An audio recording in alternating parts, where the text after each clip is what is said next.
Hello, everyone. You're watching The Guest on Gabon 24. Entrepreneurship involves activities that contribute to the training and growth of a business, the primary consequence of which is the creation of value in terms of wealth or employment. Entrepreneurship may also involve forms of non-profit organizations. At that moment, it could refer to social entrepreneurship. In Gabon, many people are involved in social entrepreneurship in associations, NGOs, and sometimes in cooperatives. Therefore, the forms of entrepreneurship vary depending on the type of organization to be set up.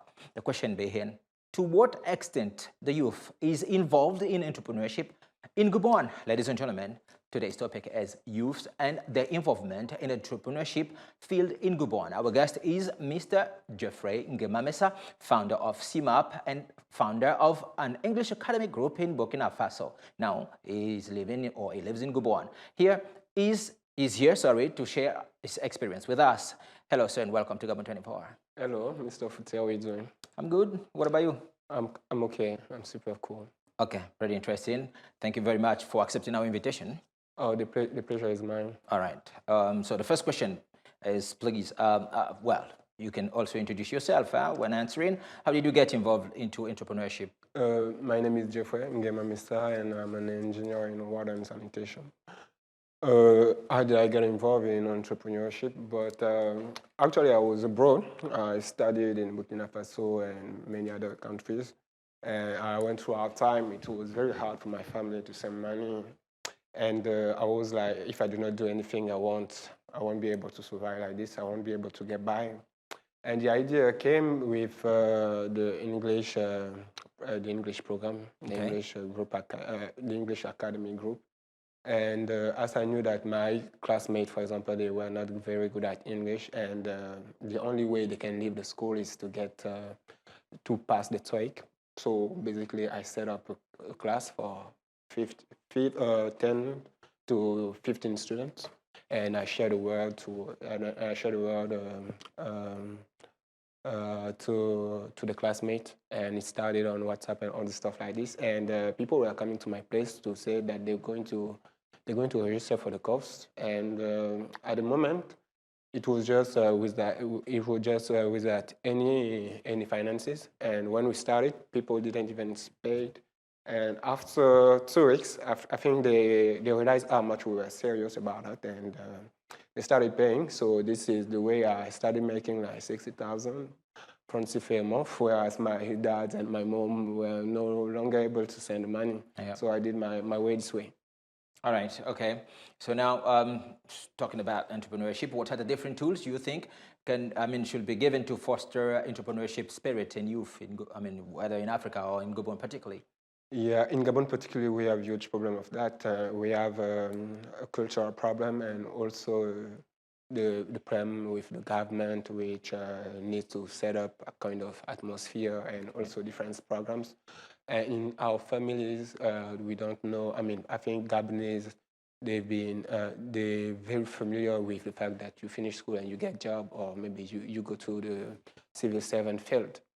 But this no longer works this way here in Gabon. It's very difficult, and we still need to live, and we're not going to get by your whole life. Right. So just imagine you're jobless for like 10 years, and you get called the 11th years. What's going to happen? The 10 years you didn't live. No, people need to live.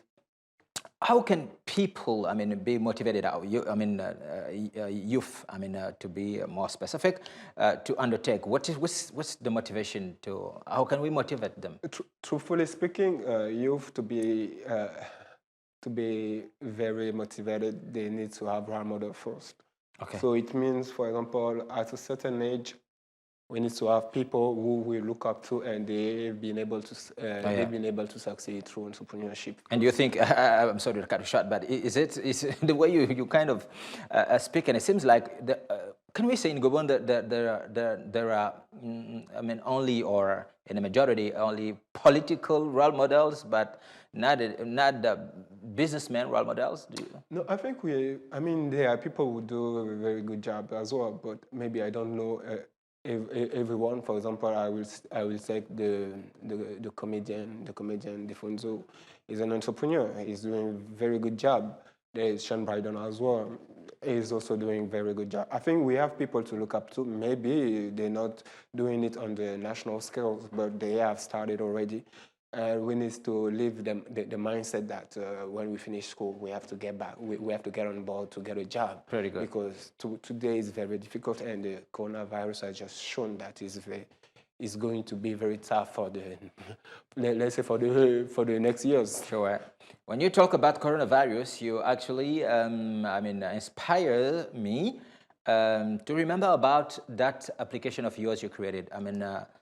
Is it Sum Up? Is it that? Simpap. Simpap. Okay, wonderful. And you created it in Burkina Faso with some friends of yours or maybe classmates. And I think, can you tell us a little bit what's your, let's say, experience in entrepreneurship in Burkina Faso is like?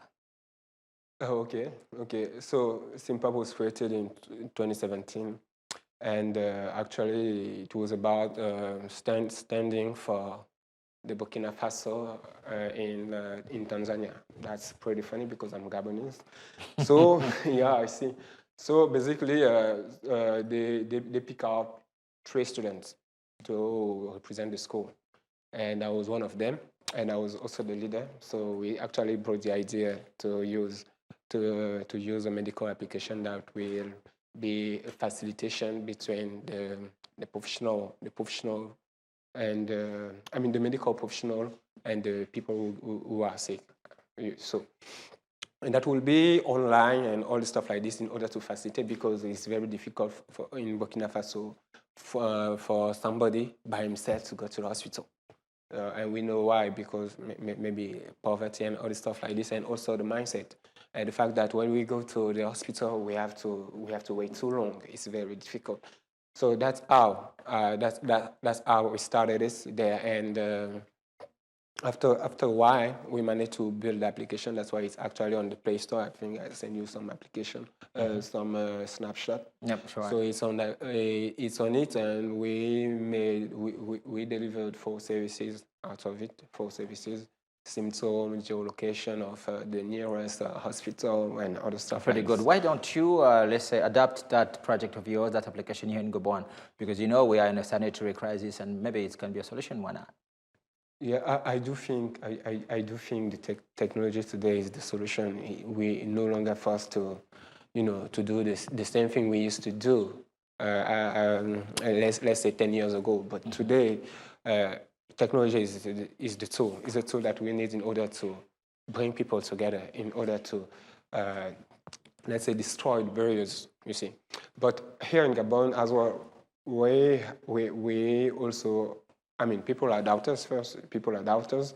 And also the fact that to set up kind of project like this, you need at least to have some prerequisites. So I need, for example, to have people around me who knows about that, who knows, for example, as I said, we need to have a skill set, medical skills,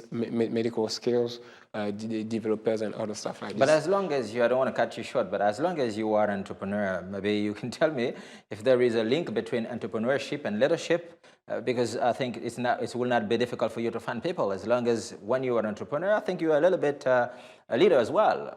Is there a difference, is there a link between both notions? Yeah, I do think there is a link between entrepreneurship and leadership. As I said, for example, I was the leader.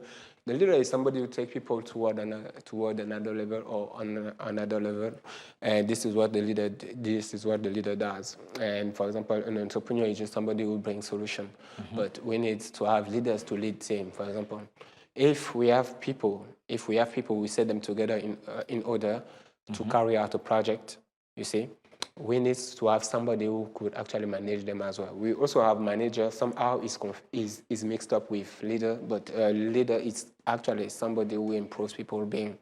Very good, very good. And you think they can be innate, notions? The person can be can come to birth, can be born with those notions, with the skills, or I mean, you should maybe learn them at school. Statistically speaking, they say that, for example, a leader is somebody who is tall, big, muscled. Yeah. No, seriously, because I mean, he has what it takes, you see, to maybe intimidate or Sure. maybe to speak to people, and the people do not speak in return.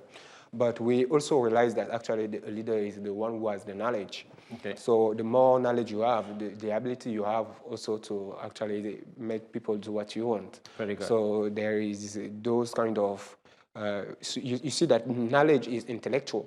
Is something that they taught you. All right. You see, and physicality is something that is innate. So somehow the two are good. Thank you very much. We're moving toward the end of this television program. I wish I could ask you that question. Which country do you think, as long as we want Gabon to become an efficient, let's say, business country, if you allow me to say so, with let's say, great entrepreneurs, which country do you think that Gabon should replicate the blueprint to have, let's say, entrepreneurship boosted here? Yeah, I think Gabon is very at the beginning stage of this, but I think people can go against what I'm saying. But Ghana is doing a very good job. But I think Ghana is the blueprint that we need to mark up to